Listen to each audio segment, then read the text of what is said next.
electron configuration for HF. How does it end? Well, it ends in a 2p5. And HCl ends in a 3p5. And HBr ends in a 4p5. And HI ends in a 5p5.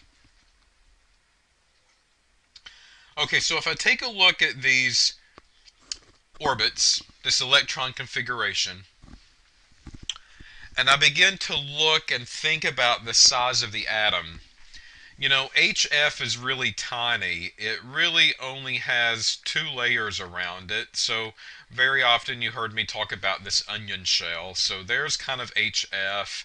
And then we get another layer of onion for the third. And we get another layer of onion for the fourth. And we get another layer of onion for the fifth. And you can kind of see how this atom cloud, electron cloud really, is getting bigger and bigger and bigger as you go further and further down. This is something we learned in general chemistry as well. So the atom gets bigger. Okay, that's not surprising. Tell me something new, right? So the atom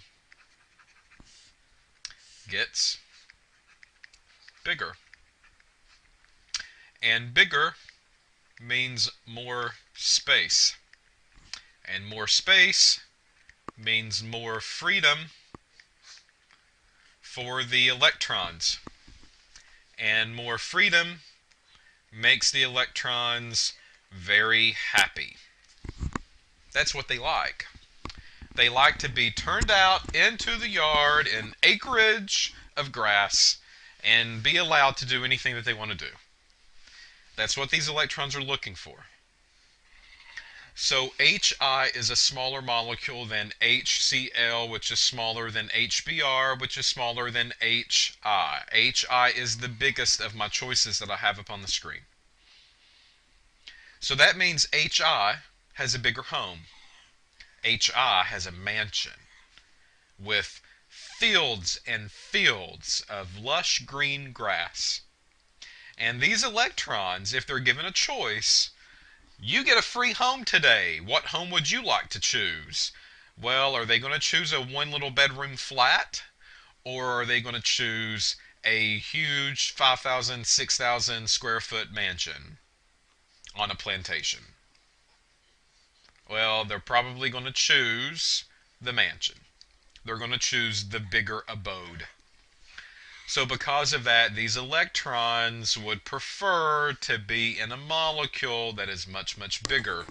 So with the whole concept of HF, HCl, HBr, and HI, each one of these bonds will be affected by the halogen in this case. We get some electron pull. We get some electron pull, not as strong as the F as far as electronegativity goes, but there's a pull there. Bromine's pulling it as well. Iodine's pulling it as well. Electronegativity is part of the whole description, but the size is trumping the electronegativity. And what happens is that this HI molecule, well, I'm just going to kind of draw the I kind of big, and the HF, I'll draw it kind of small. When the H leaves in each of these cases, we get electrons that basically get dumped onto fluorine and that get dumped onto iodine now, right? The hydrogen leaves, but the bonds, the electrons in the bond, they stay behind. And if I look at these electrons, I'm going to find out that these electrons have a bigger yard to play in with iodine versus fluorine. And because of that, the HI molecule is more prone to lose the hydrogen. And if it loses a hydrogen, it becomes, by definition, more acidic because it's leaving the hydrogen, it's giving it up much, much quicker than the HF is, right? So if I compare these two acids, HI is a stronger acid because it's a bigger molecule, and that bigger molecule can stabilize the charge much better. And that's the key word here. It stabilizes the charge. So that's what we're after, ladies and gentlemen. We're looking at size, and the bigger the piece of property, the more stable that this remaining kind of anion has, more stability it has to it. So Hi is more acidic than Hf because the I minus is more stable than the F minus. And that's because the iodine is fatter. It's got a bigger piece of property that it's sitting on. So, in summary, what we need to basically understand is that size really doesn't change that much as you go across a period. As you go from left to right, size doesn't really do anything. It kind of stays the same.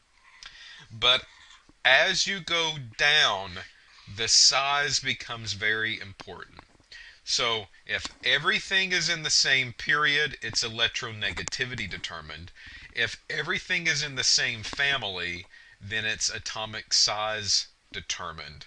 And size will trump every single time.